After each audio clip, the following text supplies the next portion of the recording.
wabarakatuh. Waalaikumsalam. Alhamdulillah wa syukurillah wala haula wala quwata illa billah. Asyhadu an la ilaha illallah wa la syarikalah wa asyhadu anna Muhammadan abduhu wa rasuluhu la nabiyya ba'dah. Allahumma shalli wa sallim ala sayyidina Muhammad wa ala alihi wa ashabihi illa yaumil ma'ad. Yang sama-sama kita hormati tentunya guru kita Al-Mukarram Al-Ustadz Dr. Abdul Somad. Assalamualaikum Ustadz. Waalaikumsalam warahmatullahi wabarakatuh, Kang Mi. Barakallah. Ya, semoga Ustadz dalam keadaan selalu sehat, dilindungi oleh Amin. Allah, betapapun badai begitu menyerang tidak henti-hentinya. Memang dalam sejarah Rasulullah pun yang dikirim oleh Allah untuk jadi Rasul, banyak gempuran-gempuran apalagi kita. Dan saya menyaksikan betul, baik itu di YouTube maupun perhelatan di dalam sosial media ataupun media mainstream, begitu banyak Ustadz melakukan dakwah sampai pelosok-pelosok, namun juga gangguannya tidak sedikit. Mudah-mudahan kita berdoa pada Allah bahwa Ustadz diberikan kekuatan, ketabahan, dan kesehatan. Karena antum sejujurnya dibutuhkan oleh umat untuk menjadi penggerak, untuk menjadi generator, terus melakukan satu gerakan-gerakan untuk kemaslahatan umat. Untuk diketahui Ustadz bahwa hari ini kita dihadiri oleh 3 majelis taklim dan teman-teman artis-artis yang soleh di dalam acara ini. Yang pertama yaitu Majelis Taklim An-Nafisa yang dipimpin oleh Ibu Rina Gunawan. Kemudian Majelis Taklim Riyadhus Shalihin dipimpin oleh Ibu Luki Resa, dan Majelis Taklim Soleha Asmaul Husna pimpinan Ibu Hajah Marini Jumarni. Dan hadir juga sahabat kita di sini, ada Kang Sultan Jorgi bersama Anissa Tidapsari, kemudian ada Teteh Meli dan Ranti, dan banyak-banyak artis-artis yang saya kira punya pesan kepada pendidikan agama, kepada kehidupan yang Islami. Bapak Ibu, para peserta Zoom meeting hari ini, tema yang akan dibawakan oleh guru kita yaitu tentang dinamika keluarga di tengah pandemi COVID-19. Jujur saja, selalu orang banyak mengatakan di tengah krisis pasti ada risiko dan ada peluang, kalau orang bisnis mengatakan demikian. Tapi kalau dalam Al-Quran tentunya Ustadz sering menyampaikan di tengah kesulitan ada kemudahan. Nah, dalam hal ini saya kira COVID-19 ini, kita sebagai umat Islam yang insya Allah beriman, sama-sama beriman, menerima COVID bukan lagi sebagai sesuatu yang menakutkan, akan tetapi juga harus dijadikan peluang menjadi ruang ibadah kita, kesabaran kita, dan sebagainya. Nah, saya yakin bahwa dalam peradaban manusia dari zaman Rasulullah sampai sekarang ini, entah sejarahnya kapan terjadi seperti ini, akan tetapi paling tidak saya melihat, Pak Ustadz, bahwa tahun masih ada suara nih, bahwa di tahun 2020 ini atau paling tidak abad ke-21 ini, saya yakinkan adalah imam sholat terbanyak di dunia ya tahun 2020 ini. Karena ketika di lock tidak boleh ke masjid, semua kita di rumah menjadi imam, suami-suami menjadi imam, baik yang lancar bacaannya maupun yang dagdikduk bacaannya, sampai yang stres karena malu sama istrinya nggak bisa baca Quran dan sebagainya. Ini pasti lengkap karena terpaksa jadi imam, atau anak yang ledek pasti kulhu lagi nih ayah. Nah, ini saya kira ini adalah abad ke-21 imam terbanyak, imam sholat terbanyak, karena semua orang tidak berani ke masjid karena ketakutan wabah ini. Nah, pasti dalam kehidupan keluarga menghadapi COVID ini berbagai macam dinamikanya. Ada yang pasrah, ada yang sabar, ada yang optimis, ada yang punya kekuatan. Sangat tergantung kepada individunya secara mentalitas menghadapi penyakit ini. Nah, barangkali nanti kita akan mendengarkan arahan guru kita, yaitu Bapak Abdul Somad. Pertama, dinamika seperti ini apakah pernah terjadi dalam sejarah kenabian kita? Kedua, mungkin bagaimana caranya menghadapi dinamika dalam keluarga. Tidak sedikit loh orang berbunuh diri sekeluarga. Suami membunuh istrinya, lalu membunuh anaknya, dan sebagainya. Ini saya kira perlu kita sikapi. Dinamika. Dan dinamika ini sangat tergantung dari kesiapan mentalitas dan keimanan seseorang. Saya tidak berpanjang kelam. Insya Allah, Fadal ya guru, silakan. Bismillahirrahmanirrahim. Assalamualaikum warahmatullahi wabarakatuh. Waalaikumsalam warahmatullahi. Waalaikumsalam warahmatullahi. Alhamdulillah wassalatu wassalamu ala Rasulillah wa ala alihi wa sahbihi wa man tabi'ahu wa mawala. Rabbi shrah li sadri wa yassir li amri wa hlul 'uqdatam min lisani yafqahu qawli. Terima kasih kepada Kang Miing Dedi Gumelar. Kesempatan ini kita masih diberikan Allah umur panjang, sehat badan, bertatap muka walaupun melalui aplikasi Zoom, tapi insya Allah itu tetaplah bernilai ukhuwah Islamiyah dan silaturahmi. Peserta dialog kita pada petang ini yang pertama Majelis Taklim An-Nafisah. Nafisah artinya berharga. Tentulah nama itu bukan sekedar what is in a name, apalah arti sebuah nama. Tapi dalam Islam nama adalah doa. Maka dalam nama itu menjadi doa ingin menjadi komunitas yang berharga di dunia dan berharga dalam pandangan Allah Subhanahu wa taala. Pimpinan Teh Rina Gunawan. Yang kedua Majelis Ta'lim, Majelis Ilmu Riyadhus Shalihin. Riyad artinya taman. Shalihin orang-orang saleh. Kata Nabi, "Idza marartum bi riyadhil jannah farta'u." Kalau kamu melewati taman surga, ikutlah kamu makan dan minum di taman itu. Kata sahabat Nabi, "Mana ada taman surga di dunia ya Rasulullah?" Taman surga itu kan di akhirat. Kata Nabi, ada taman surga di dunia. Apa itu? Majalisuz zikir. Majelis-majelis zikir. Majelis ilmu juga disebut majelis zikir. Karena di dalam majelis ilmu itu tidak ada kata sia-sia. Yang ada hanya ayat-ayat Allah, hadis-hadis Rasulullah, fatwa-fatwa para ulama, uswatun hasanah, akhlakul karimah, silaturahim, ukhuwah Islamiyah. Maka majelis zikir juga adalah majelis ilmu dan majelis ilmu juga adalah majelis zikir. Riyadhus Shalihin, taman surga. Kalau ada majelis Riyadhus Shalihin, ikutlah makan minum di dalamnya. Maksudnya ikut serta dalam pengajian dan zikir. Kemudian majelis salihah Asmaul Husna. Kalau laki-laki saleh, kalau perempuan salihah. Kita selalu meminta anak yang saleh, selesai berwudu kita minta jadi orang yang saleh. Allahumma ja'alni minat tawwabin, masukkan aku orang yang bertaubat. Waj'alni minal mutatahhirin, masukkan aku dalam golongan orang yang mensucikan hati dan diri. Waj'alni min ibadikas salihin, masukkan aku ke dalam hamba-hambamu yang saleh. Lalu kemudian Asmaul Husna. Asmaul Husna kata Allah, walillahil asmaul husna. Allah punya nama yang baik-baik. Fad'uhu biha. Doalah kepada Allah dengan memanggil, menyeru Asmaul Husna. Ya Rahman, Ya Rahim, Ya Malik, Ya Quddus, Ya Salam, Ya Mu'min, Ya Muhaimin, Ya Aziz, Ya Jabbar, Ya Mutakabbir, Ya Khaliq, Ya Bari, Ya Musawwir, Ya Ghaffar, Ya Razak, Ya Fahad, Ya Fattah, Ya Alim, Ya Qabid, Ya Basit, sampai Ya Rashid, Ya Sabur, Ya Dzal Jalali wal Ikram, Ya Fa'alul lima yurid. Panggillah Allah dengan nama-namanya yang agung dan mulia itu. Pimpinan Ibu Marini Zubarbis. Riyadhus Shalihin, pimpinan Teh Luki Reza. Jadi kalau tadi Kang Miing menyebut ada generator, ada mesinnya, maka ini generatornya. Kalau HP ini baterainya. HP yang super canggih sekalipun, limited edition, kalau baterainya mati nggak ada gunanya. Begitu juga dengan ketika pemadaman bergilir, kita punya lampu yang canggih luar biasa. Ketika tidak ada generator maka tetap padam. Jadi penggerak-penggeraknya ini luar biasa. Mereka adalah, dan kita masuk surga itu berkelompok-kelompok. Masuk surga tidak sendirian-sendirian. Wasiqal ladzina taqaw rabbahum ilal jannati zumara. Mereka digiring masuk ke dalam surga itu zumara, berkelompok-kelompok, berkomunitas-komunitas.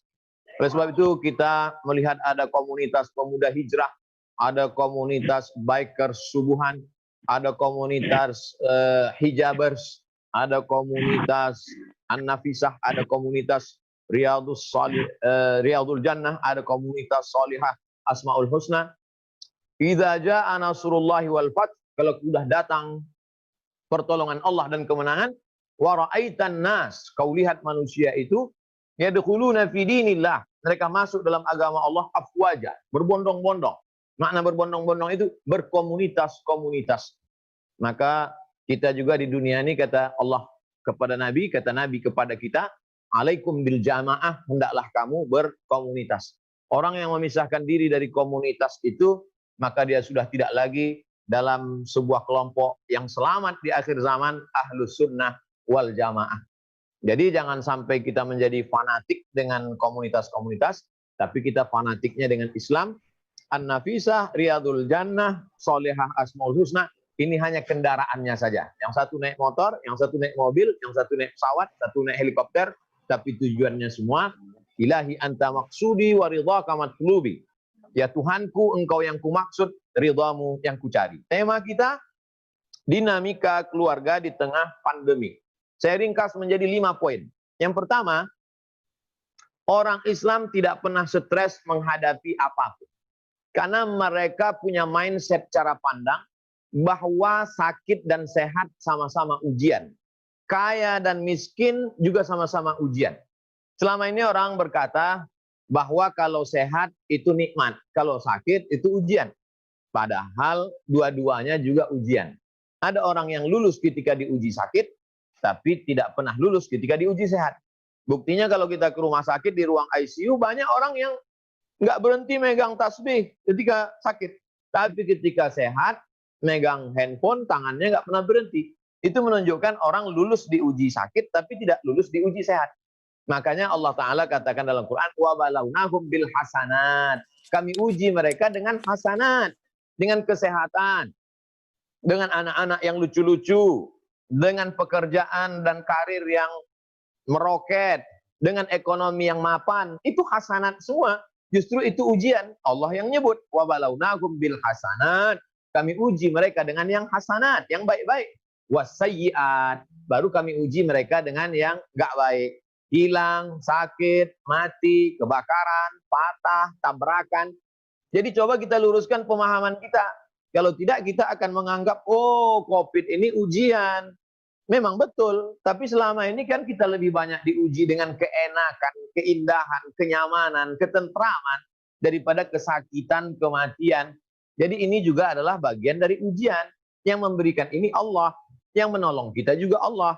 Qul, katakan, la yusibana, tidak ada yang menimpa kita illa ma kataballahu lana, kecuali sudah ditetapkan Allah Subhanahu wa taala. Huwa maulana, satu-satunya yang bisa menolong kita hanya Allah Subhanahu wa taala.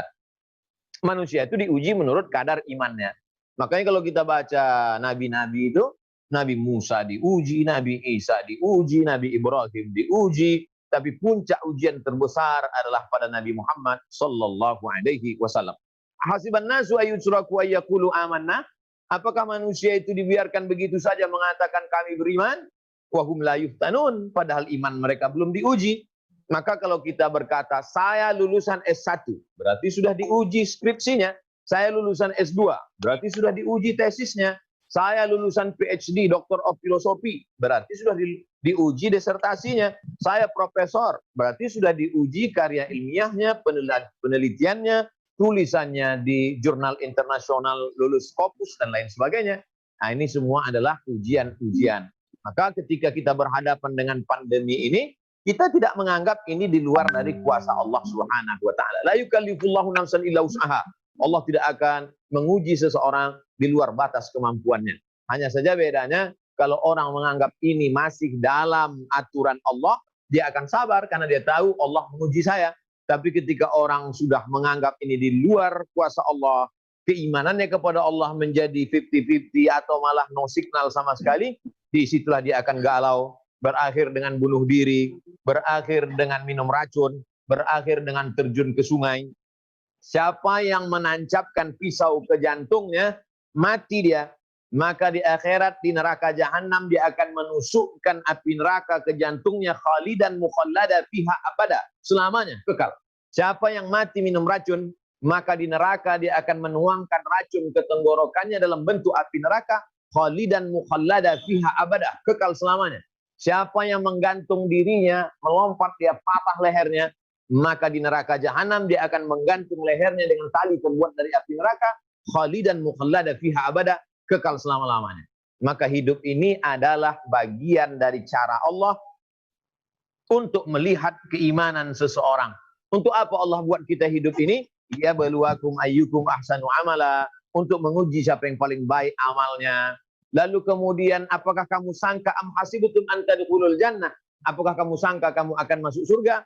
Walamma ya'lamillahu alladziina jahadu minkum. Allah mau melihat dua. Pertama, yujahidun, orang yang berjihad dengan hartanya, dengan nyawanya untuk menolong agama Allah.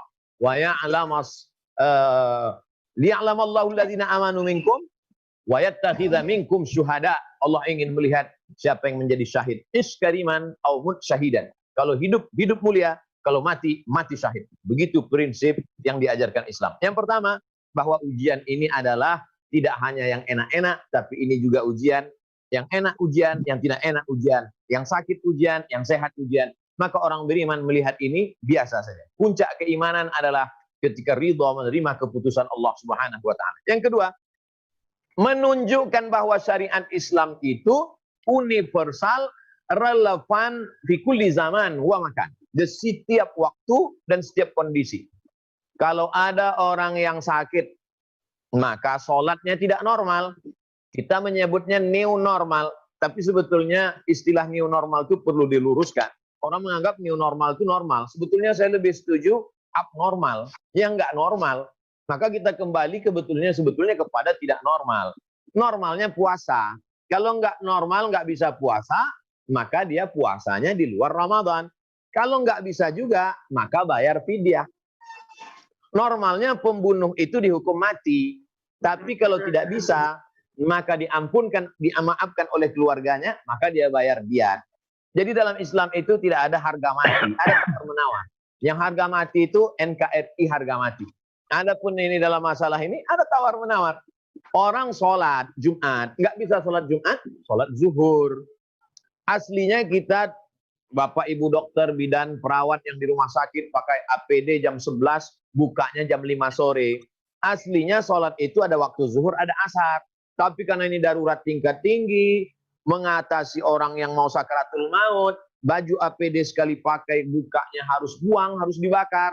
Maka dia bisa jamak takhir. Zuhurnya 4, asarnya 4 dilaksanakan di waktu asar. Dengan adanya pandemi ini, maka orang Islam menjadi tahu, oh ternyata agama ini sangat longgar. Agama ini sangat mudah. Tapi jangan dimudah-mudahkan. Ya siru, berikan kemudahan. La tu'assiru, jangan kau persulit orang. Basyiru, berikan kabar gembira. La tunafiru, jangan buat orang lari dari Islam. Maka nampaklah kemudahan-kemudahan Islam. Tidak ada ibadah yang tidak bisa dilaksanakan selama pandemi. Coba tunjukkan mana ibadah yang tidak bisa dilaksanakan selama pandemi. Sholat. Orang tetap sholat. Ustaz, suami saya nggak sholat selama pandemi. Kemarin sebelum pandemi, emang nggak sholat juga. Berarti memang dia nggak sholat. Tidak ada alasan pandemi orang lalu tidak sholat. Sholat ke masjid. Sekarang nggak bisa Pak Ustaz, karena kami ini zona merah, zona hitam. Oke, sholat di rumah. Tadi Kang Meing sudah ngomong bahwa banyak mendadak imam dadakan sekarang. Maka ada sebagian suami yang jadi imam, hanya imam silent, zuhur sama asar aja. Ibu jangan tuntut terlalu banyak. Nanti mereka bisa minum deterjen. Nauzubillah. Oleh sebab itu mereka sudah mau jadi imam. Alhamdulillah. Nanti isyaknya ada anak. Boleh. Boleh anak saya jadi imam Pak Ustadz? Boleh. Dalilnya mana? Zaman Nabi ada seorang laki-laki umurnya 7 sinin. 7 tahun. Anak umur 7 tahun. Hafalannya lebih banyak. Sekarang itu bisa terjadi. Buktinya anak TK hafal juz 30. Maka bisa dia maju jadi imam. Maju nak, maghrib isya kamu yang maju. Papa sedang batuk, suara lagi hilang. Maju ke depan. Tidak ada alasan sama sekali. Oleh sebab itu, sholat Jumat nggak bisa. Tapi katanya kalau meninggalkan sholat Jumat 3 kali nanti hatinya dicap menjadi kafir, Pak Ustaz. Baca dulu hadisnya. Man tarakal jumu'ata salasa marratin. Siapa yang meninggalkan sholat Jumat 3 kali tahawunan. Karena menyepelekan. Karena menganggap sholat Jumat itu remeh-temeh saja. Adapun orang yang memang zona merah, zona hitam, maka dia tetap sholat zuhur. Karena Jumat itu adalah pengganti sholat zuhur. Apa iya yang rakaat? Kok penggantinya 2 rakaat? Penggantinya 2 rakaat. Yang 2 rakaat diganti dengan mendengar khutbah Jumat. Sholat Idul Adha, Idul Fitri. Idul Adha, Idul Fitri juga bisa terlaksana. Bagi yang zona merah, zona hitam, maka dia bisa laksanakan sholat Idul Fitri sendirian, sah. Kalau saya sholat sendirian di rumah gimana Pak Ustadz? Sah. Pakai khutbah Pak Ustadz? Ya enggak, sendirian siapa yang dengar khutbahnya? Sendirian saja. Lalu kemudian kalau kami berdua Pak Ustadz, kalau berdua juga sendirian, nggak usah berjamaah. Lalu kalau mau berjamaah minimalnya berapa? 4. Imamnya 1, makmumnya 3. Lalu kemudian khutbah. Saya nggak bisa khutbah Pak Ustadz. Khutbah pendek saja. Khutbah yang pertama takbir 9. Allahu Akbar, Allahu Akbar, Allahu Akbar. Allahu Akbar, Allahu Akbar, Allahu Akbar. Allahu Akbar, Allahu Akbar, Allahu Akbar kabira. Setelah itu baca 5 rukun khutbah. Pertama, Alhamdulillah. Yang kedua, salawat. Allahumma salli ala Sayyidina Muhammad. Yang ketiga, ayat. Inna a'tainakal kautsar fasalli li rabbika wanhar inna syani'aka huwal abtar. Yang ketiga, wasiat takwa. Takutlah kamu kepada Allah. Yang terakhir, doa. Nanti di khutbah kedua. Duduk sejenak. Habis itu tegak lagi berdiri. Takbir 7 kali. Allahu Akbar, Allahu Akbar, Allahu Akbar. Allahu Akbar, Allahu Akbar, Allahu Akbar. Allahu Akbar kabira. Habis itu baca rukun khutbah 5. Pertama, Alhamdulillah. Yang kedua, salawat. Allahumma salli ala Sayyidina Muhammad. Yang ketiga, ayat. Qul huwallahu ahad, Allahus samad. Lam yalid wa lam yulad wa lam yakul lahu kufuwan ahad. Yang keempat, wasiat takwa. Takutlah kamu kepada Allah. Yang kelima, doa. Allahumma firil muslimin wal muslimat. Rabbana atina fid dunya hasanah. Habis itu turun. Selesai khutbah. Kalau anak istrinya nanya, kok pendek betul khutbahnya? Itulah kamu bersyukur masih ada khotib di rumah ini. Di sebelah nggak ada khotib, nggak sholat sama sekali. Nah, oleh sebab itu maka tidak ada halangan. Itu poin yang kedua, bahwa ibadah dalam Islam tidak ada yang tidak terselenggara. Walau apapun yang terjadi, karena dalam Islam selalu ada alternatif, bukti kelonggaran. Jadi kalau ada orang yang hatinya sempit, tidak bisa mendekatkan diri kepada Allah, bohong. Berarti dia nggak ngaji. Berarti dia tidak ikut pengajian majelis ta'lim. Kemudian yang ketiga, dengan adanya pandemi ini kita tahu bahwa ajaran Islam bukan cuma ngurus 3. Sekarang ada orang berislam ini cuma 3. Lahirnya akikah, nikahnya walimah, matinya takziah. Berislam cuma 3 kali saja. Lahir akikah, nikah walimah, mati takziah. Namanya Islam minimalis. Islam tidak demikian. Seandainya masuk lalat ke dalam tempat air minummu, itu pun diatur oleh Islam. Idza waqa'a dzubabu fi ina'i ahadikum. Kalau masuk lalat ke tempat air minum kamu, falyumisku, celupkan ke dalam. Fa inna fi ihda jinahaihi da'an. Dalam salah satu sayapnya ada penyakit. Wa fil ukhra syifaan. Pada sayap satu lagi ada penawar obat. Idza tasa'aba ahadukum, kalau kamu menguap, falyarudda mastata'a. Kalau nguap jangan lebar-lebar seperti kuda Nil, tahan. Idza atisa ahadukum, kalau kamu bersin, falyadha yadayhi ala wajhi, letakkan tangan di wajah. Wal yaqfid sautahu, suaranya dikecilkan. Enggak boleh bersin sampai semua orang tahu. Sampai bersin menguap pun diatur dalam Islam. Sampai lalat yang masuk ke tempat air minum pun diatur dalam Islam. Sampai bangun masuk ke toilet kaki kiri atau kanan dulu pun diatur dalam Islam. Mau tidur miring kemana diatur dalam Islam. Udkhulu fi silmi kafah. Masuklah kamu ke dalam Islam itu secara kafah, total, all out, 100%. Nah, bagaimana ketika pandemi datang? Adakah Islam mengatur tentang masalah pandemi? Idza waqa'tum, idza sami'tum bihi. Kalau kamu mendengar ada suatu wabah terjadi di suatu negeri, la taqdimu ilaihi, jangan kamu datang ke sana. Kamu mendengar ada suatu wabah terjadi di Jakarta, jangan kamu datang ke sana. Itulah makanya saya sudah tidak ke Jakarta sejak Maret, April, Mei, Juni, Juli. 5 bulan tidak terbang ke Jakarta. Karena saya mendengar ada pandemi di sana. Saya tidak mau datang membawa pandemi atau orang yang di sana sudah sehat saya bawa dari Pekanbaru. Karena Pekanbaru pernah zona merah. Idza waqa'tum bihi, kalau kamu berada di suatu daerah dan terjadi wabah di sana, la takhruju firaran minhu, jangan kamu keluar dari negeri itu membawa bakteri, virus, penyakit, wabah. 14 abad yang lalu Nabi kita sudah mengajarkan ini. Inilah yang dikenal orang sekarang dengan PSBB. Ini yang disebut orang sekarang dengan pandemi. Lalu kemudian kalau kamu khawatir itu terjadi, kata Nabi SAW, firra minal majzum, larilah engkau dari penyakit menular, firaraka minal asad, sebagaimana kau lari dari seekor singa. Lihatlah bagaimana cerdasnya Nabi SAW. bahwa wabah itu tidak nampak. Bakteri, virus itu tidak nampak oleh mata. Nabi menyerupakannya, menyamakannya dengan yang nampak, yaitu singa. Kalau ada singa, kamu lari apa enggak? Lari. Begitu juga kalau ada wabah pes, wabah bakteri, wabah penyakit, wabah pandemi. Sebagaimana kamu lari dari seekor singa, maka larilah kamu dari segala macam penyakit menular. Ini jawaban terhadap mereka yang tidak percaya bahwa virus itu berbahaya. Ustaz Somad, ya Bu, ini ada orang yang nantang-nantang virus, gimana nih Bu? Saya bilang bawa aja dia ke kandang singa, masukkan ke kandang singa. Lari nggak dia dari singa? Lari. Kenapa tidak lari dari virus? Virus sama singa kan sama-sama ciptaan Allah Subhanahu wa Ta'ala. Islam agama rasional. Islam mengajarkan afala ta'qilun, kenapa nggak pakai otak? Afala tatafakkarun, kenapa nggak mikir? Afala tatadzakkarun, kenapa tidak menggunakan ini? Orang yang tidak menggunakan otak akal kepalanya, maka dia di akhirat punya satu tempat neraka khusus, nama nerakanya neraka sa'ir. Lau kunna nasma'u, andai kami mau mendengar, au na'qilu, andai kami mau mikir, makunna fi ashabis sa'ir, kami tak akan masuk neraka sa'ir. Neraka khusus bagi orang yang tidak mau mikir, yaitu neraka sa'ir. Na'udzubillah. Oleh sebab itu pandemi terjadi, hadis-hadis ditunjukkan oleh para ulama bagaimana Nabi melakukan itu, dan kemudian ada pula seorang sahabat Nabi namanya Muaz bin Jabal. Muaz bin Jabal meninggal dunia disebabkan wabah pandemi yang terjadi di negeri Syam. Jadi kalau ditanya, pernahkah terjadi ini pada zaman-zaman dulu? Ya, sahabat Nabi pernah terjadi. Pada masa Umar bin Khattab juga pernah. Umar bin Khattab mengajak sahabat pindah ke suatu lembah yang kosong, nggak ada orang. Umar bin Khattab, ya, ini di sini wabah banyak terjadi. Ya, kata Umar, mari kita pindah ke lembah satu lagi yang nggak ada orang di sana. Kata sahabat, kenapa kita tidak terima saja takdir Allah? Ini kan takdir Allah, kita terima. Kata Umar bin Khattab, mari pindah dari takdir yang tidak baik kepada takdir yang baik. Ada saatnya kita memilih. Takdir ini ada yang tidak bisa memilih.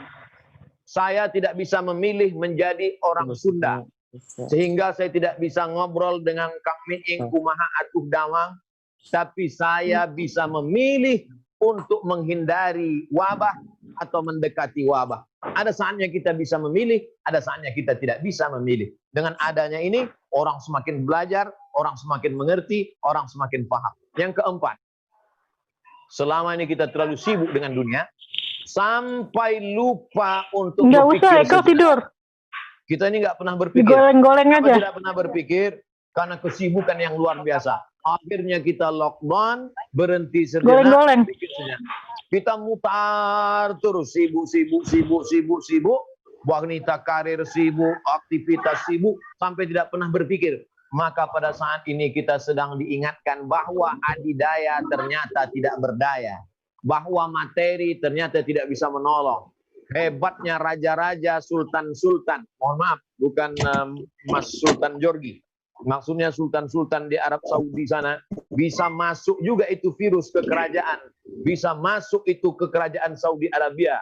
Sampai mereka harus mengkarantina penguasa-penguasa yang hebat-hebat yang dikawal itu. Hari ini tidak siapapun yang hebat. Amerika tumbang, Korea hancur, lalu kemudian Eropa, semuanya oleh makhluk yang tidak kelihatan. Ini menunjukkan kesombongan manusia sampai pada batas tertentu. Mana kehebatan kalian? Seolah-olah Allah Ta'ala ingin berkata, mana kehebatan kalian selama ini? Maka ini waktunya kita at-tafakkur sa'ah, berpikir sesaat, khairum min qiyamil lailah, lebih baik daripada qiyamul lail. Seperti ini orang banyak khusyuk berdoa.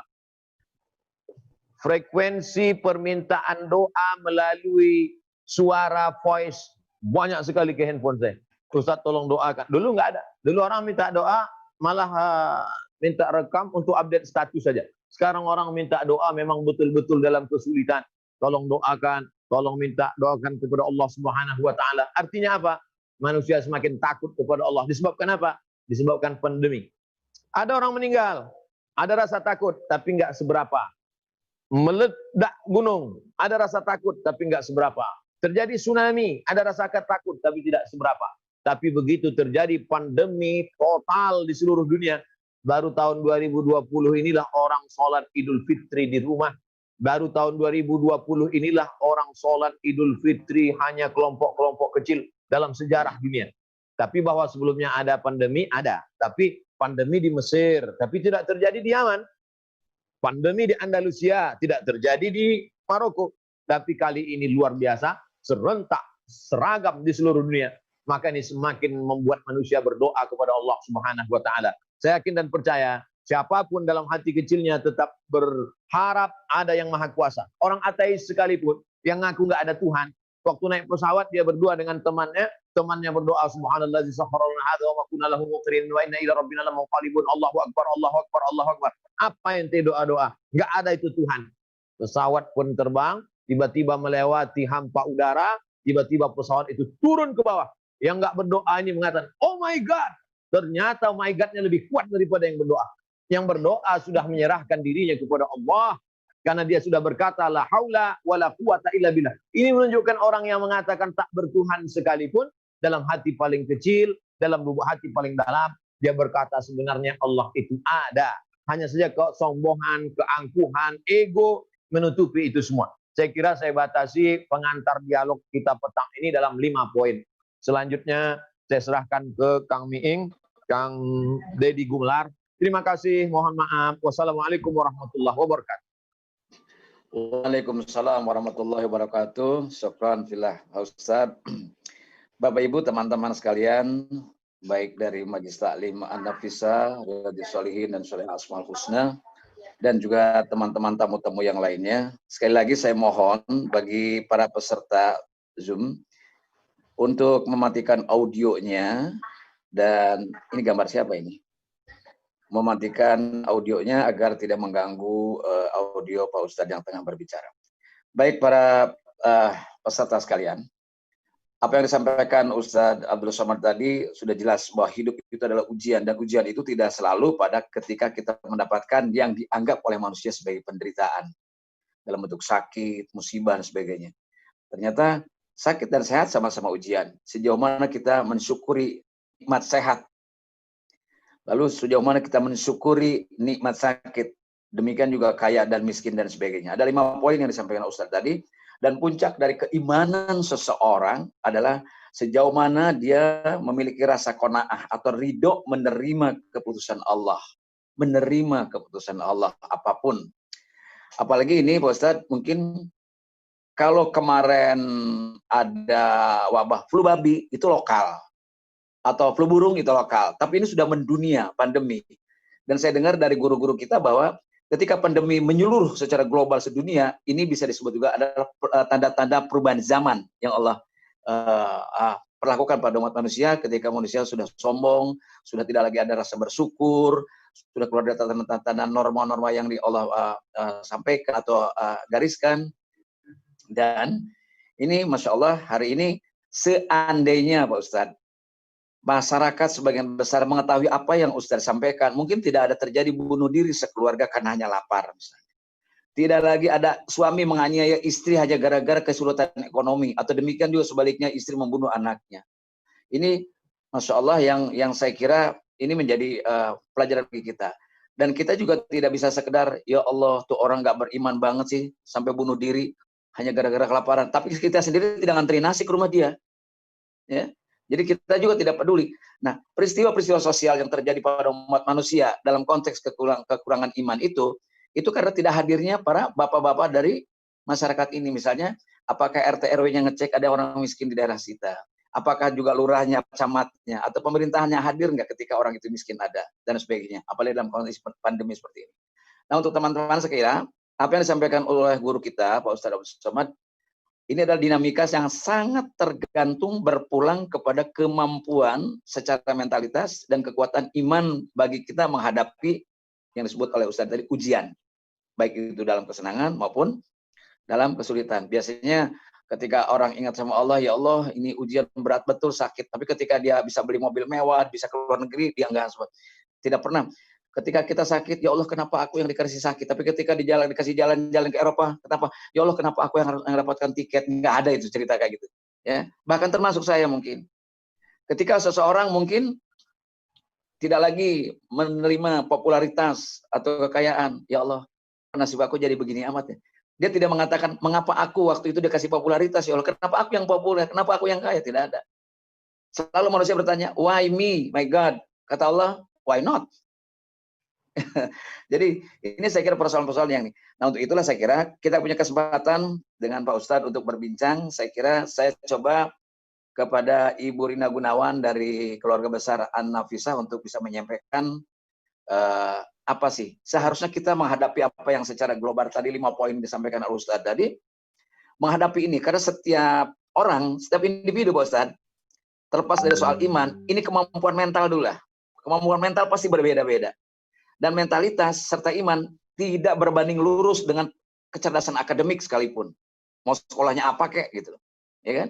Kalau kecerdasan akademik itu berbanding lurus, mungkin S3 nggak ada yang suka miskin tuh di penjara karena koruptor. Gitu. Nah, jadi ini saya kira selalu tidak berbanding lurus Pak Ustadz. Untuk itu saya kira Pak Ustadz bisa menjelaskan. Silakan Teh Rina untuk bisa menyampaikan apa sih undang-undang yang harus bagaimana sih menyampaikan kepada jamaahnya bahwa dalam hidup seperti ini. Teh Rina dapat ujian, saya dapat ujian. Apalagi ini sebagian besar adalah artis. Hidupnya dia penghibur. Dan dunia hiburan itu adalah kebutuhan keempat. Setelah pangannya beres, sandangnya beres, papannya beres, baru orang nanggap hiburan. Makan aja susah kok nanggap penyanyi. Penyanyi maka kolaps lah. Gitu. Apalagi pelawak. Miing cengar-cengir ngelawak ngapain orang lagi COVID gini. Ya, ini kan masalah. Jadi pekerjaan saya hilang sudah. Gitu. Nah, bagaimana cara kita menghadapi dengan qanaah, dengan sabar, dengan segala ya Allah, Engkau yang punya. Jadi kita, nah ini untuk membangun itu mungkin saya bisa menjelaskan pada anak saya, tapi saya sendiri ketika kata istri saya, ya ini listrik udah bunyi, nut pulsanya habis. Ya, ini kredit karya. Ya, ini tagihan arisan ya. Ini segala macam. Ini muncul. Nah, ini kan udah mulai pusing. Nah, ini kan mental kita saat diuji dalam hal ini. Nah, silakan Teh Rina untuk bisa menyampaikan apa yang ingin disampaikan oleh jamaahnya An-Nafisah, nanti menyusul kepada Teh Luki dari Riyadhus Shalihin dan Teh Marini Jumanlis dari Soleha Asmaul Husna. Fadal. Mangga Teh Rina, silakan. Baik, Assalamualaikum warahmatullahi wabarakatuh. Waalaikumsalam warahmatullahi wabarakatuh. Terima kasih Kang Miing sebagai MC. Dan ini bertepatan karena ada Meli juga di sini yang akan menanyakan lewat majelis taklim saya. Nah, berkaitan dengan ini Ustadz, hidup ini kan bagian dari cara Allah untuk melihat keimanan hambanya. Nah, seberapa tebal limit dari Allah melihat kekuatan manusia menjalani hidup di zaman abnormal ini? Misalnya, untuk orang-orang yang kena PHK, terus masih harus menghidupi keluarga, tapi sudah berusaha cari kerja, nggak dapat juga gitu, sementara istri dan anak nggak mungkin nggak makan. Apakah dalam kondisi seperti ini ada toleransi dari Allah untuk berhutang, atau melakukan hal-hal yang sudah jelas dilarang? Nah, apakah Allah yang Maha Tahu ini bisa memberikan toleransi? Itu saja, Ustadz. Terima kasih. Langsung, Kang Ming. Silakan, Ustadz. Saya kira langsung satu-satu. Terima kasih, Teh Rina. Ketika tetangga kita kena PHK, lalu spontan keluar dari mulut kita, kasihan ya tetangga kita kena PHK, semoga sabar, dia sedang diuji. Ini ada yang perlu diperbaiki di kepala kita. Kenapa kita melihat bahwa ujian itu cuma ke dia? Sesungguhnya 25% ujian itu ke dia. Yang 75 itu sesungguhnya ke kita. Kita juga sedang diuji, kamu kok nggak bisa bantu dia? Kan kesempurnaan iman ketika bisa nolong orang lain.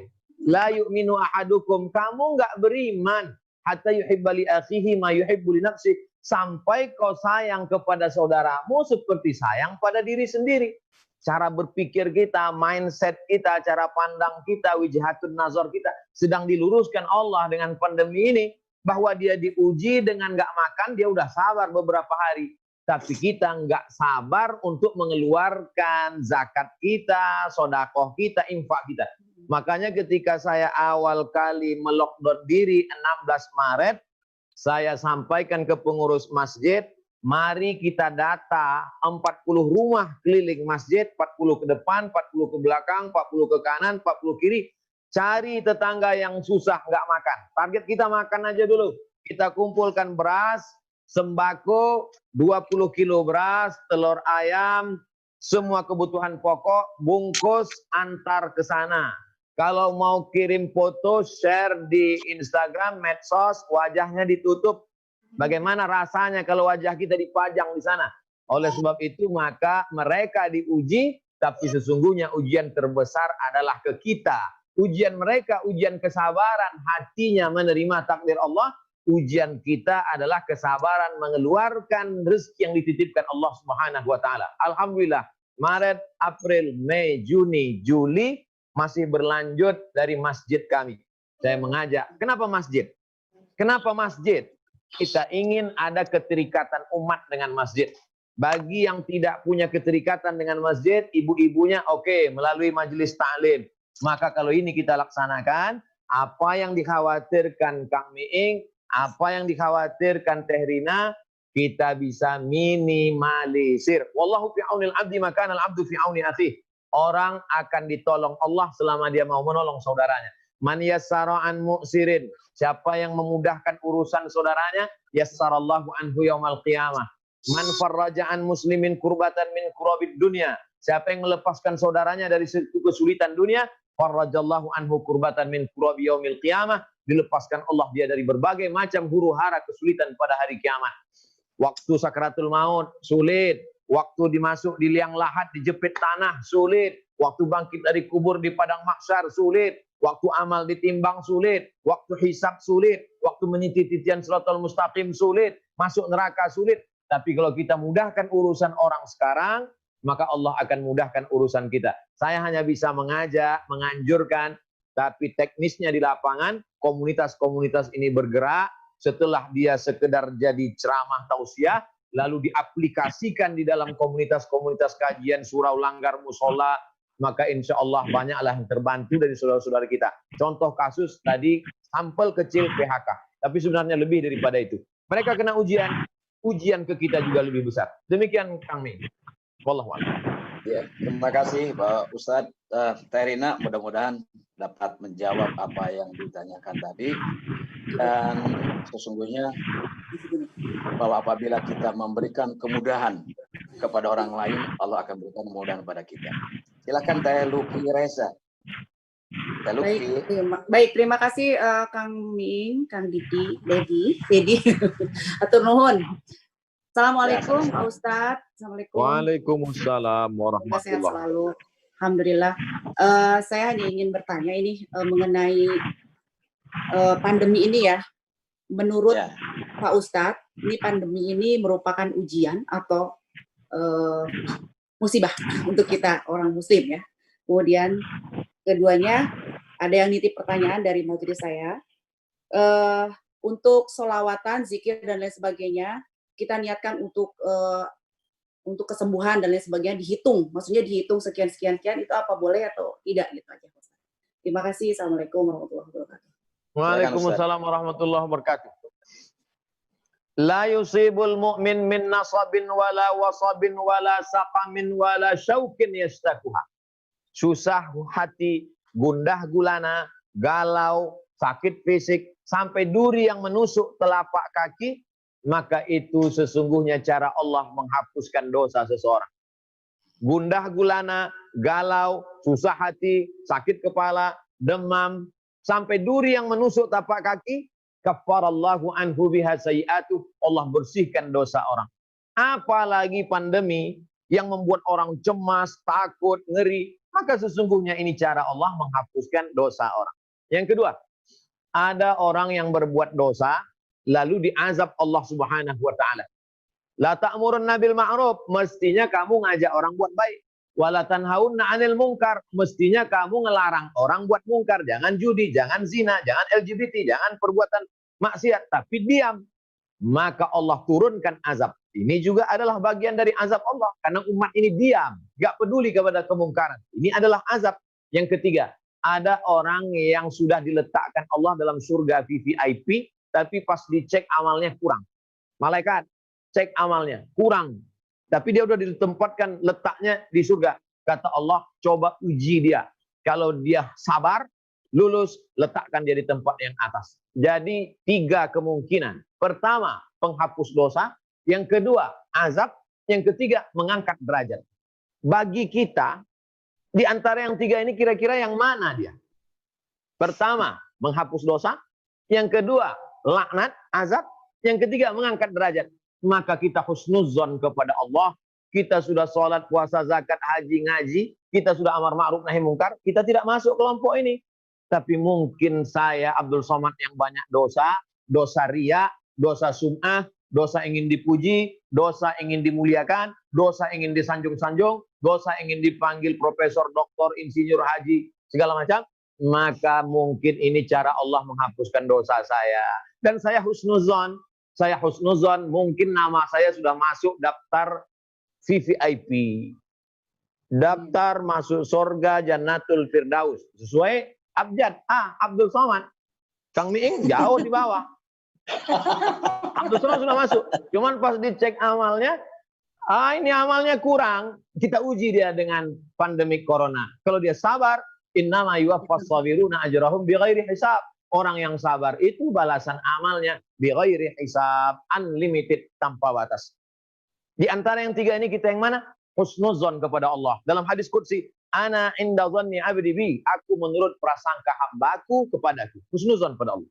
Yang kedua, gimana kalau ada orang solawatnya 100 kali? Allahumma sholli ala sayyidina Muhammad wa ala ali sayyidina Muhammad. Allahumma sholli ala sayyidina Muhammad wa ala ali sayyidina Muhammad.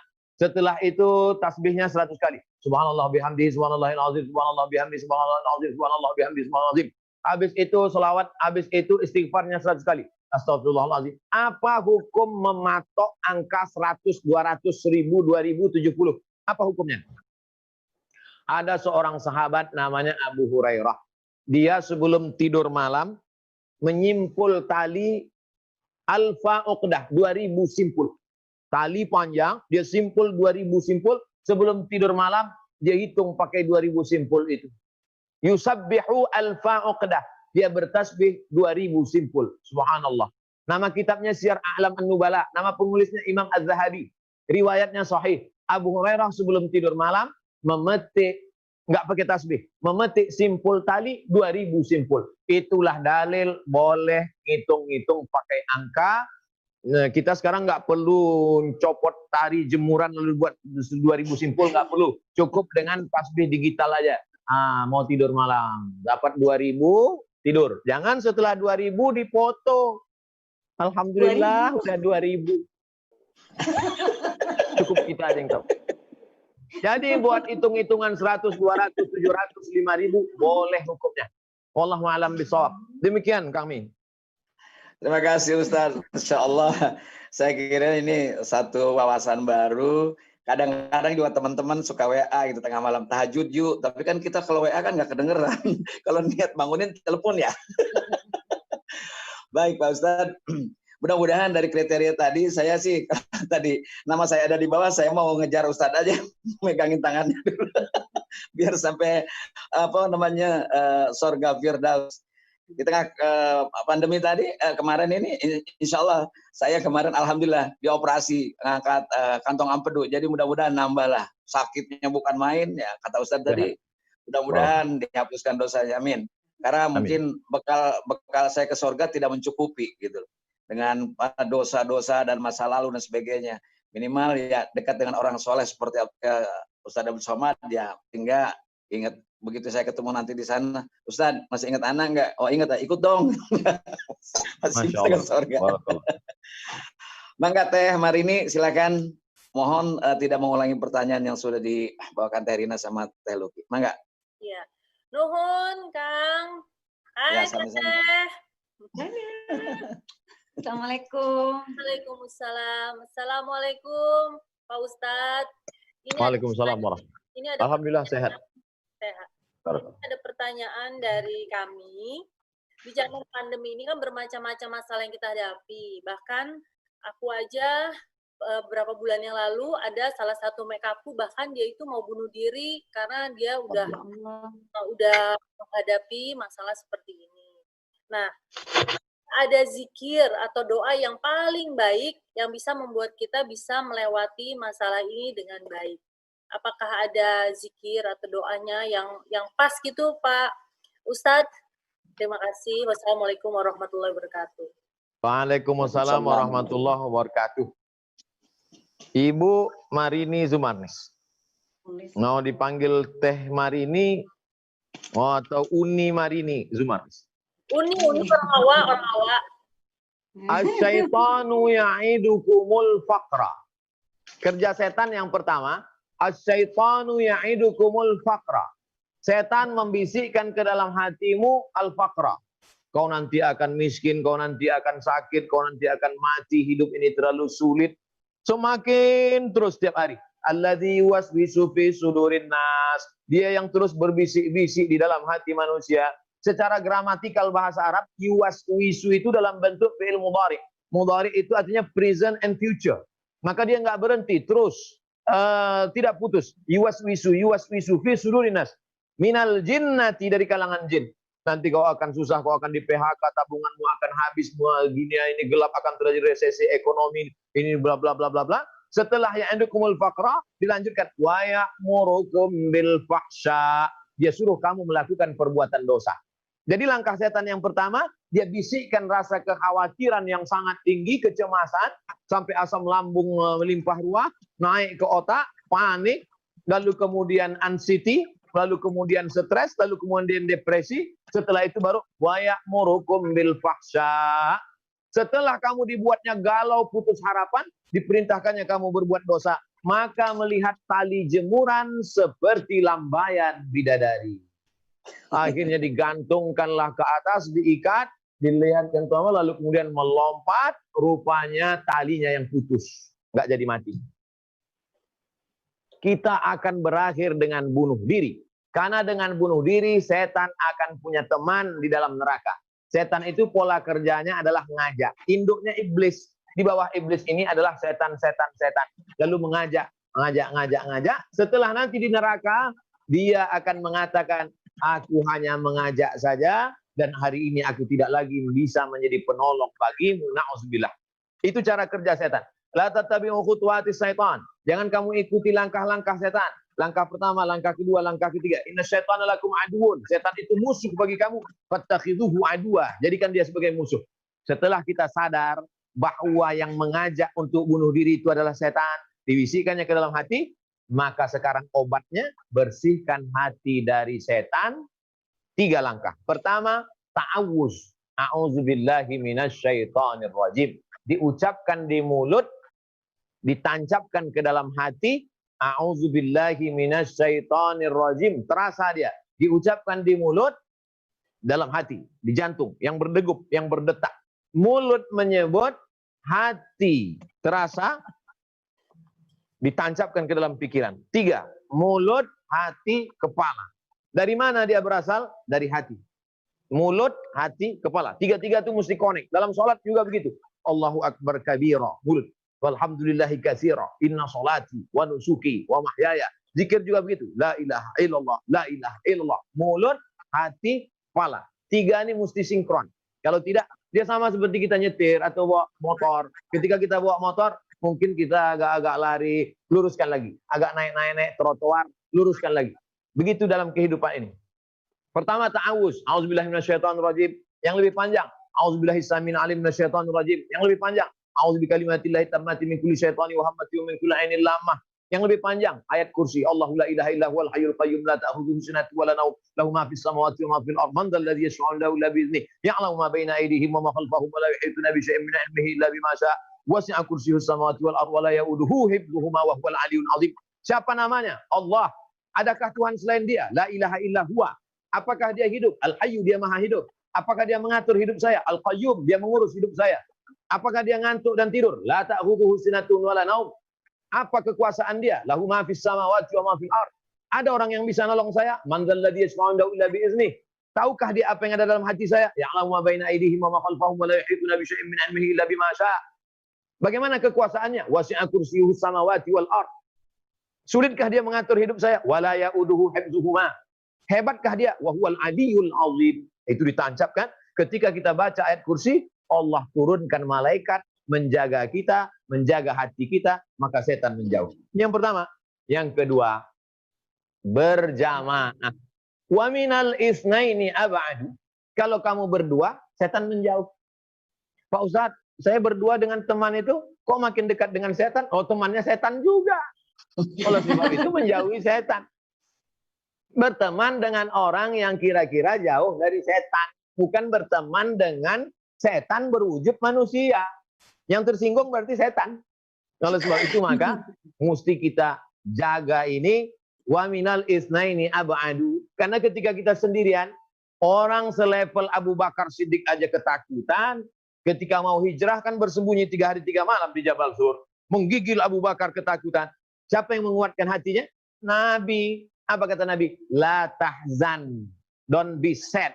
Jangan takut, jangan cemas, jangan sedih, jangan galau. Innallaha ma'ana. Allah bersama kita. Jadi kalau ada yang galau, datangi Kang Miing. Insya Allah galaunya hilang. Kalau ada yang laki-laki, yang perempuan jangan. Kalau galau, pergi ke Mas Antohud. Ada yang galau, pergi ke Teh Meli. Sesuai dengan jenis kelamin masing-masing. Maka ikuti majelis-majelis ta'lim. Ikuti majelis solihah asmaul husna. Ikuti. Maka ini mesti ada orang yang menenangkan kita.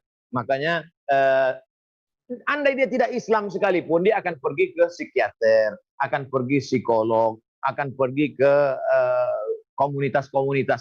Makanya kalau umat Islam tidak membuat ini, nanti orang akan mencari ke tempat yang lain. Yang ketiga, doa. Sesungguhnya ketika Allah memberatkan beban di pundakmu, dia tidak ingin menyiksamu, tapi dia ingin kau bersimpuh sujud kepadanya. Karena kalau sudah terlalu berat pundak ini, kita tak sanggup lagi berdiri, maka kita akan bersimpuh sujud ke tanah, berbisik ke tanah, maka malaikat-malaikat di langit akan mendengarmu dan memintakan ampun kepada Allah untukmu. Maka tak ada lain yang bisa diucapkan, Allahu Akbar, engkau maha besar, aku kecil. Subhana rabbiyal a'la, engkau maha tinggi, aku rendah hina. Man tawadha'a, siapa yang merendahkan dirinya, illa rafa'ahullah, maka Allah akan mengangkat. Nah, saudara-saudara kita, 2 hari yang lalu saya baca di internet, anak umur 16 tahun bunuh diri. Stres, depresi, dia ambil tali sabuk karate, dia lilit di lehernya, dia gantung, mati. Semua sahabatnya komen-komen, innalillah, innalillah, innalillah, innalillah, innalillah. Yang bisa menyelamatkan kecuali yang 3 tadi, insya Allah. Demikian Ibu Uni Teh, saya kembalikan ke Kang Mi. Terima kasih Pak Ustadz. Teh Marini mudah-mudahan bisa menjawab dari atas pertanyaan tadi. Yaitu tadi Ustadz sudah sampaikan bahwa Allah akan menguji kita dengan rasa ketakutan, takut kelaparan, takut tidak bisa hidup, takut nganggur, takut segala macam. Dan untuk Pak Ustadz ketahui bahwa jamaah ini rata-rata mereka hidup dalam dunia kesenian, sehingga paling tidak orang-orang yang pernah pernah populer, pernah menikmati ini, sehingga begitu dapat ujian seperti ini adalah suatu pekerjaan yang bukan main.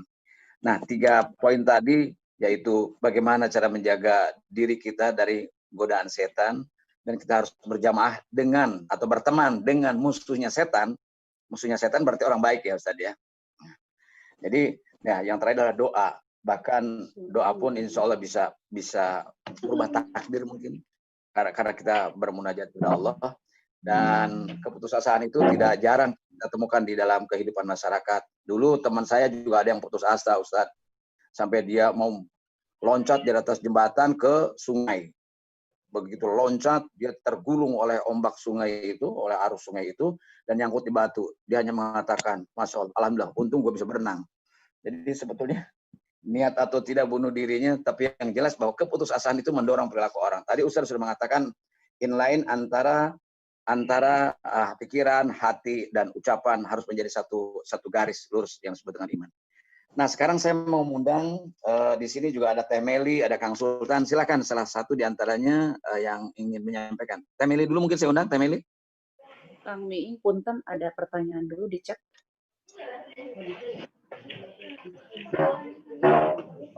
Bentar. Apa itu pertanyaannya? Dibacain aja. Coba dibacain. Di sini saya nggak dapat nih. Tadi ada yang saya baca, Pak Ustadz, saya ingin menolong anak yatim, tapi saya tidak punya uang, Pak Ustadz. Gimana caranya? Ya.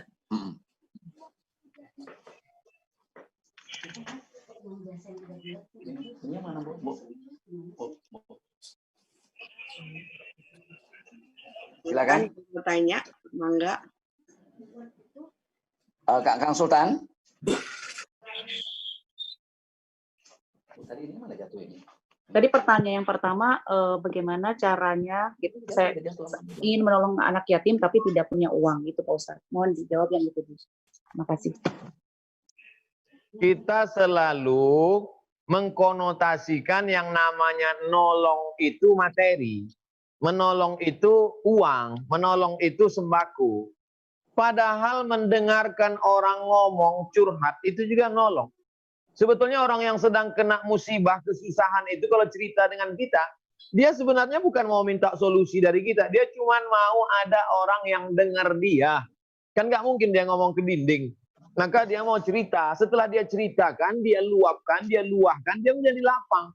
Kita tinggal, iya betul, iya betul, mantap, lanjutkan, mainkan, gas. Sebenarnya dia cuma mau dengar kita ada komen, itu saja.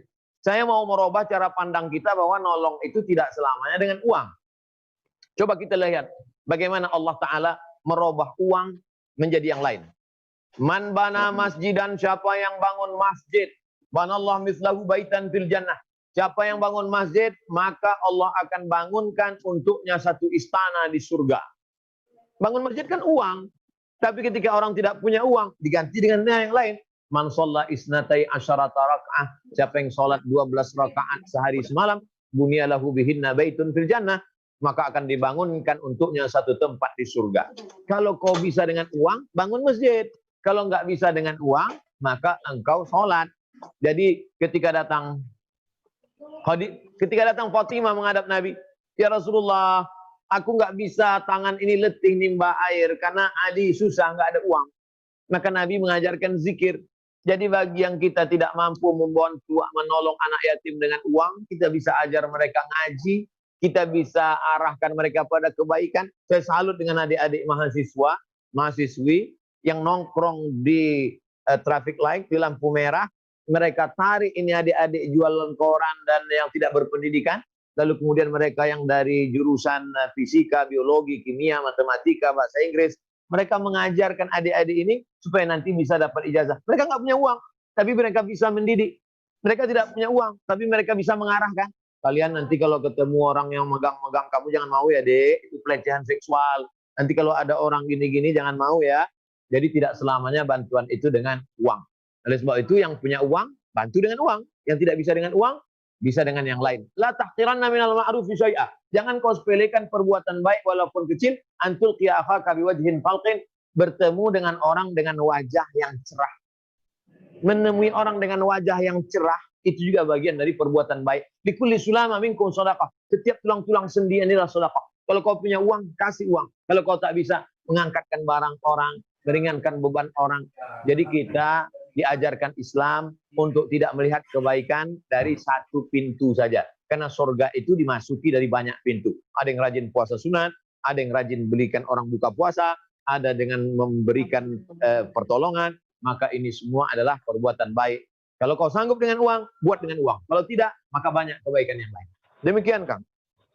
Terima kasih Ustadz, bahwa orang bisa beramal, mengabdi atau beribadah dengan apapun yang dia miliki. Punya tenaga, silahkan tenaganya dengan pikiran, dengan ilmu, dengan harta yang Ustadz sampaikan. Kang Sultan mah enggak? Kang Sultan silakan. Kang Sultan. Assalamualaikum warahmatullahi wabarakatuh. Waalaikumsalam, Kang Sultan. Ustadz, sehat? Alhamdulillah.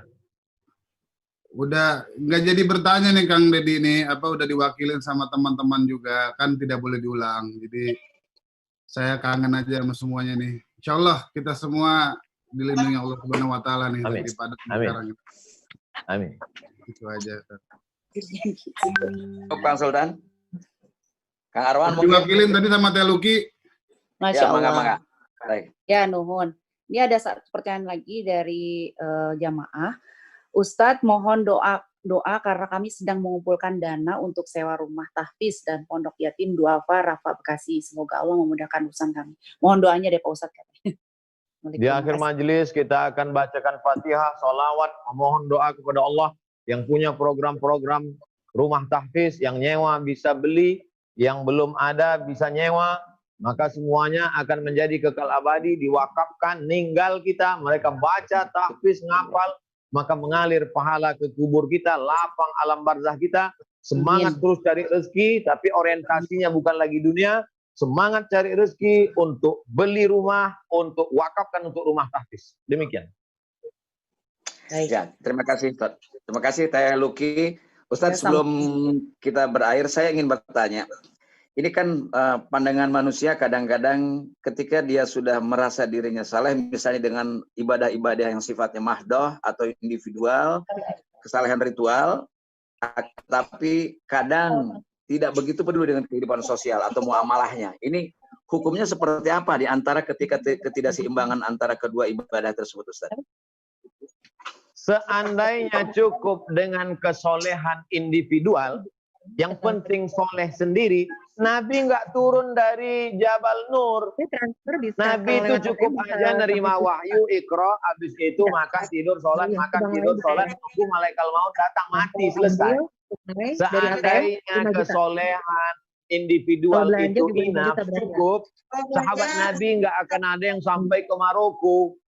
Dari Makkah ke Maroko naik pesawat itu 5 jam, Kang Miing. Sahabat Nabi ke sana naik onta. Uqbah sampai ke sana. Lalu kemudian mereka sampai ke Andalusia, Real Madrid, Barcelona, Spanyol sekarang. Itu untuk apa? Itu untuk kesolehan sosial. Makanya dalam hadis dikatakan, laisa bil mu'min. Kamu tidak beriman. Siapa yang tidak beriman itu? Yabitu syab'anan wajaruhu ila jambihi ja'i'un. Sanggup tidur lelap, tetangganya kelaparan. Nggak beriman. Suatu ketika ada seorang ulama pergi haji. Namanya Abdullah ibnul Mubarak. Namanya Abdullah ibnul Mubarak. Pergi haji. Kampungnya Marwa. Sampai di suatu kampung, jamaah haji di depan, Abdullah bin Mubarak di belakang. Dia ngelihat ada seorang perempuan ngambil bangkai burung di tong sampah. Lalu dia tanya, kenapa kamu ambil bangkai burung ini? Untuk dimasak, dimakan, Tuan. Kenapa kamu masak bangkai burung? Itu kan haram. Haram bagi kamu, halal bagi kami. Kamu muslim, muslimah. Muslimah kan haram. Nggak ada lagi yang dimakan. Kalau nggak ada lagi yang dimakan, mati. Daripada mati kan halal makan ini. Maka Abdullah ibn Mubarak mengajak semua jamaah yang mau berangkat tahun itu, tinggalkan, sisakan 20 dinar saja, 20 keping uang dinar saja untuk kita pulang kampung. Sisanya biaya ini berikan kepada perempuan ini karena dia fakir miskin.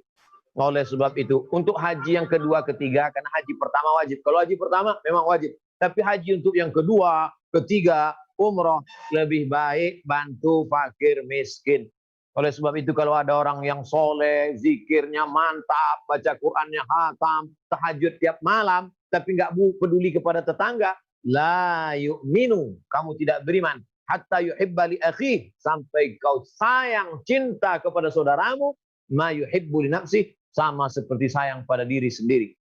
Tidak akan beriman kita selama kita bisa ganti baju baru, bisa ganti mobil baru, bisa ganti rumah baru, yang melihat mendongak ke atas sementara tetangga kita tidak makan, maka kita berpikir berbagi. Yang nggak sanggup sendiri, buat komunitas-komunitas. Alhamdulillah kami punya komunitas namanya Yayasan Tabung Wakaf. Di kami insya Allah ini kami akan bawa ke kampung, di kampung-kampung, diantar sekarang di tempat-tempat yang tidak makan daging selama ini. Bagi mereka daging itu sesuatu yang wah luar biasa. Maka kita salurkan ini semua. Yang bisa sendiri mantap, yang nggak bisa sendiri buat sebuah komunitas. Maka saya senang sekali ada berbagai komunitas Nafisa, komunitas Asmaul Husna, komunitas Riyadul Jannah, dan komunitas-komunitas yang lain. Alaikum bil jamaah, hendaklah berjamaah. Karena kalau sudah berjamaah, bisa lebih banyak yang bisa kita lakukan. Demikian, Kang Wing. Terima kasih Ustadz. Masya Allah, saya mendapatkan wawasan baru. Karena tidak jarang juga mungkin pesantrennya luas, santrinya banyak, tapi kampung sebelahnya ada yang kelaparan, dia juga nggak tahu. Gitu. Jadi ini banyak contoh-contoh sosial, saya kira keimanan itu hanya diukur dari soal kesalahan ritual. Baik, saya undang Teh Meli. Mangga Teh Meli sama Kang Anto. Mohon disingkat-singkat karena waktu asarnya sudah masuk. Assalamualaikum warahmatullahi wabarakatuh, Ustaz. Waalaikumsalam warahmatullahi wabarakatuh. saya terima kasih sekali tadi pertanyaan udah disampaikan ke Rina yang pertama banget dan udah disampaikan sama Rina, udah dijawab juga sama Ustadz. Jadi terima kasih Kang Miing. Aku udah tadi pertanyaannya udah disampaikan sama Rina. Makasih juga buat semua di sini ya. Ini sebenarnya aku bukan termasuk kajian di mana-mana tapi boleh masuk. Alhamdulillah, terima kasih. Senang banget. Terima kasih. Terima kasih Teh Meli, terima kasih Mas Anto. Senang banget Ya. Meli ikut sama Mas Anto. Kang Deddy, punten Ya, ini ada silakan. 2 pertanyaan terakhir. Pertanyaannya adalah dari Ranti. Aduh, alhamdulillah yang memfasilitasi semuanya ini Zoom. Beda manfaat ngaji dalam hati dengan dilafazkan itu apa? Dan pertanyaan yang kedua, kalau belum akikah boleh berkurban atau tidak? Pertanyaan dari Dewi. Terima kasih. Ini ada lagi satu nih, maaf punten titipan. Tadi dari Nini Karlina di sini juga ada datang nih, katanya mengenai kurban di zaman pandemi ini, banyak yang bilang boleh dengan uang atau harus memang dengan hewannya saja. Yang mana yang betul? Terima kasih. Assalamualaikum. Assalamualaikum. Silakan Ustaz. Baik. Tidak ada hubungan akikah dengan kurban. Bukunya bisa di-download di internet dalam bentuk PDF, 33 tanya jawab kurban. Abdul Somad, enter. Like and share. Akikah saya, itu kewajiban akikah saya, itu tanggung jawab bapak saya terhadap diri saya. Adapun kurban, itu tanggung jawab diri saya terhadap saya. Jadi nggak ada hubungan.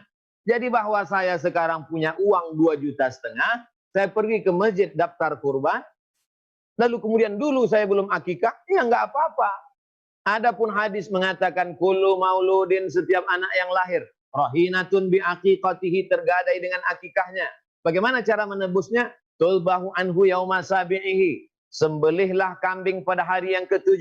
Yu'laku, cukurkan rambutnya. Wa yusamma, kasih nama yang bagus-bagus. Hari ke-7, nggak bisa hari ke-7, hari ke-14. Nggak bisa hari ke-14, hari 21. Hari 21 nggak bisa, nggak usah ngeliat kalender lagi. Sebulan, setahun, 2 tahun, kelas 6 SD, SMP, SMA.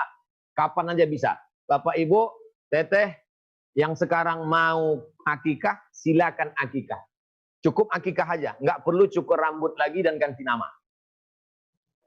Buat akikah, makan bersama fakir miskin. Adapun yang punya uang 2,5 juta sekian, mau berkurban, silakan daftar kurban. Jangan alasan karena belum akikah.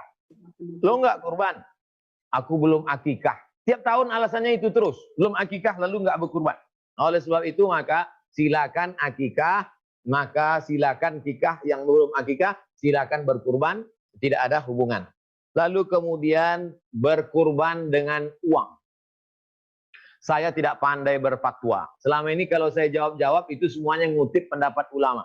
Karena berfatwa itu ajra'uhum lil fatwa ajra'uhum lin nar. Orang yang paling berani bertakwa, berfatwa, orang paling berani masuk neraka. Saya takut. Maka saya selalu ngutip pendapat ulama fulan. Pendapat ulama Al-Azhar, tempat kami belajar di Mesir dulu, memfatwakan kurban tidak bisa digantikan dengan apapun. Nggak bisa diganti dengan semen. Nggak bisa diganti dengan batu bata, nggak bisa digantikan dengan tanah. Kalau tanah, batu bata, semen namanya wakaf. Kalau uang namanya infak sodakoh. Kalau hewan namanya kurban. Jadi kalau yang punya uang 2,5 juta, dia mau berkurban, silakan berkurban. Tapi kalau nggak mau, silakan bersedekah. Jangan alihkan ini ke sini. Yang mau kurban, silakan kurban. Yang mau sedekah, silakan sedekah. Ustadz pilih yang mana? Saya tahun ini tetap kurban. Sudah saya store ke pengurus masjid. Dan saya tetap sedekah sesuai kemampuan saya. Dua-duanya kita laksanakan. Demikian tentang masalah kurban. Ada satu yang belum terjawab, saya lupa. Apa Ustaz? Lupa pertanyaannya Kang Wing. Satu pertanyaan tadi. Dari siapa ya? Saya juga nggak nyata tuh. Yang Dari Oh, Ranti, tadi beda manfaat ngaji dalam hati dengan dilafazkan. Oke. Kita disuruh iqra, bacalah.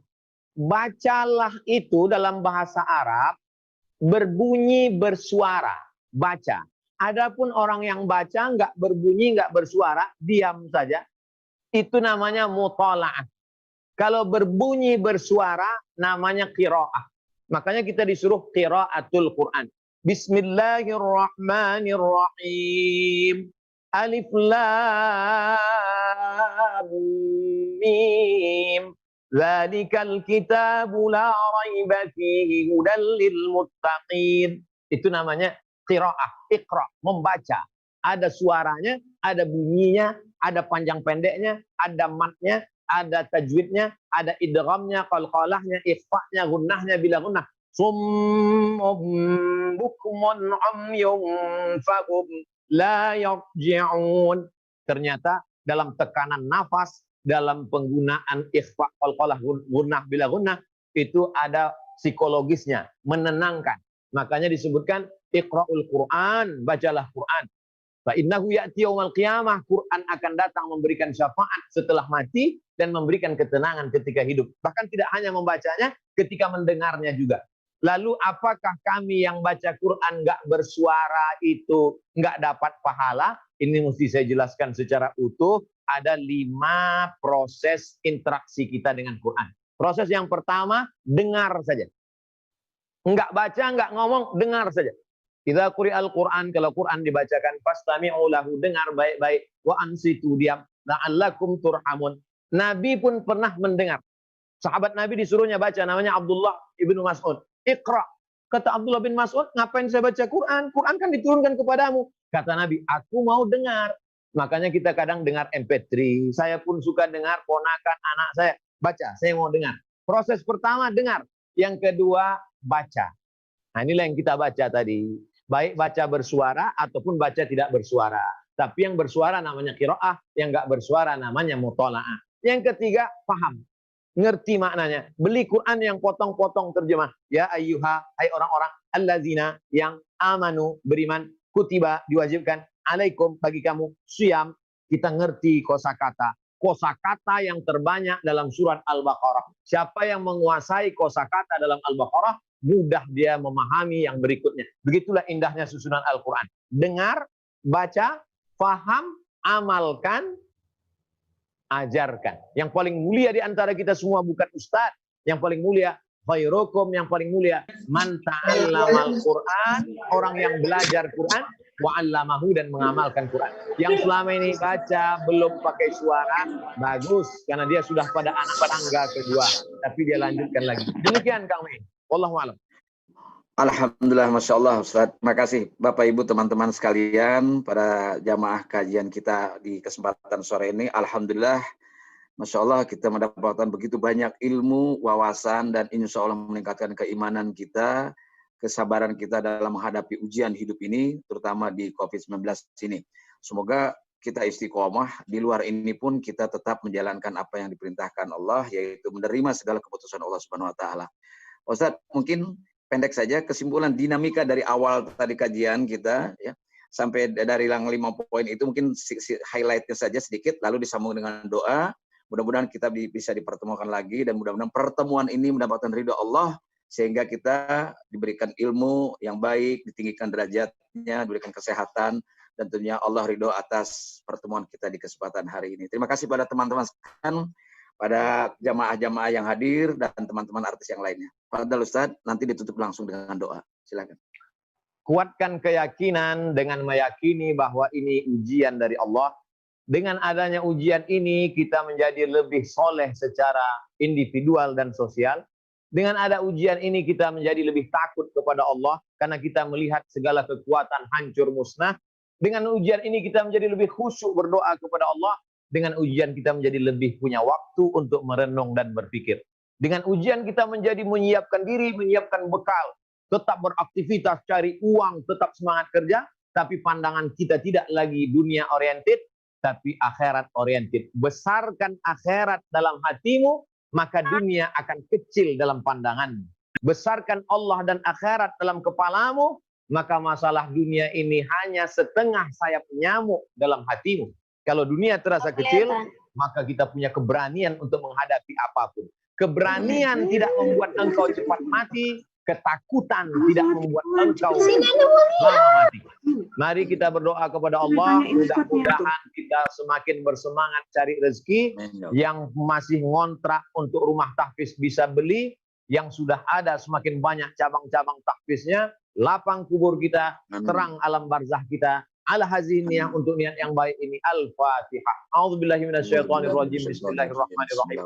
Alhamdulillahirabbil alamin arrahmanir rahim maliki yaumiddin. Iyyaka na'budu wa iyyaka nasta'in ihdinas siratal mustaqim. Siratal ladzina an'amta 'alaihim ghairil maghdubi 'alaihim waladdallin. Amin. Allahumma shalli ala sayidina Muhammad wa ala ali sayidina Muhammad.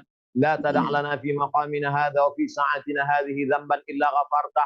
Segala dosa-dosa kami ampunkanlah ya Allah. Wala aiban illa satartah. Segala aib cacat kami tutupi di dunia, tutupi di akhirat. Ketika kami menghadapmu, kami malu saat kau bukakan aib cacat masa lalu kami ya Allah. Wala musafiran illa wasaltah. Yang musafir sampaikan ke tujuannya ya Allah. Wala maridan illa syafaitah. Saudara kami yang sedang sakit, angkat penyakitnya, sembuhkan untuk selamanya. Jadikan itu penghapus dosa-dosanya ya Allah. Wala mayyitan illa rahimtah. Yang meninggal dunia, lapangkan kuburnya, curahkan rahmat kasih sayangmu, tempatkan mereka dalam surgamu ya Allah. Allah marzuqna rizqan halalan thayyiban mubarakan fi. Berikan kami rezeki yang halal dan barakah supaya kami bisa mewujudkan rumah tahfiz sebanyak-banyaknya, supaya generasi ini selamat dari LGBT, selamat dari narkoba, selamat dari pergaulan bebas. Allahumma dafa'an al-ghala wal wabah wal fahsya wal riba wal zina wal munkar.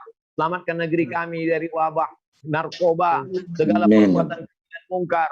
Allahumma aslih sababal muslimin, perbaiki anak-anak muda kaum muslimin. Allahumma ahyina bil iman, hidupkan kami dengan iman. Wa amitsna bil iman, matikan kami dengan iman. Wa akhrijna minad dunya ma'al iman, keluar kami dari dunia membawa iman. Wa adkhilna jannata ma'al iman, masuk kami ke dalam surga membawa iman. Allahumma berikan kami istiqamah sampai akhir hayat. Allahumma khtim lana bi husnil khatimah, tutup usia kami dengan husnul khatimah. Allahumma ja'alna akhira kalamina indan tihai ajalina. Jadikan akhir kalam kami ketika ajal sampai saat malaikat maut mencabut nyawa kami, yang terakhir keluar dari mulut kami, la ilaha illallah Muhammadur Rasulullah sallallahu alaihi wasallam. Rabbana atina fid dunya hasanah wa fil akhirati hasanah wa qina adzabannar. Sallallahu ala sayyidina wa maulana Muhammad wa ala alihi wa sahbihi wasallam. Walhamdulillahi rabbil alamin. Alhamdulillah karim. Saya ucapkan ribuan terima kasih kepada Kang Miing, kepada semuanya, tak dapat saya sebutkan satu persatu. Mudah-mudahan kita selalu istiqamah. Kita memang berakhir sudah, tapi kita tetap selalu bersama dalam doa. Doakan Abdul Somad supaya istiqamah, mati husnul khatimah. Terima kasih. Assalamualaikum warahmatullahi wabarakatuh. Waalaikumsalam. Ya Pak Ustadz, mohon izin untuk difoto dulu bersama-sama ya, Terina ya. Dan secara pribadi saya mohon maaf pada Pak Abdul Somad kalau ada kata-kata yang kurang berkenan. Jujur saja kita belum pernah berjumpa wajah, walaupun saya pernah menyaksikan ceramahnya, tapi saya empet-empetan di belakang, nggak kebagian tempat. Jadi ini subhanallah, ini rezeki bagi saya hari ini bisa berjumpa walaupun lewat digital, tidak apa-apa. Mungkin suatu saat kita bisa ketemu langsung. Amin. Amin. Terima kasih ilmunya. Terima kasih. Biar banyak gimana sih Kak? Silakan Terina difoto, Terina pakai sesi-sesi. Teh Luki silakan Mbak. Mbak Lulu yang tadi bisa moto banyak ya. Mbak Lulu bisa minta tolong ya Mbak. Kasih. Per grup aja coba. 1, 2, 3. Atur nuhun Ustaz, sehat-sehat. Atur nuhun. Jazakallah khair. Mohon Sudah. Ustaz. Fotonya masih ada. Barakallah. Foto udah. Fotonya udah ya? Alhamdulillah sudah. Lulu udah. Foto udah. Udah.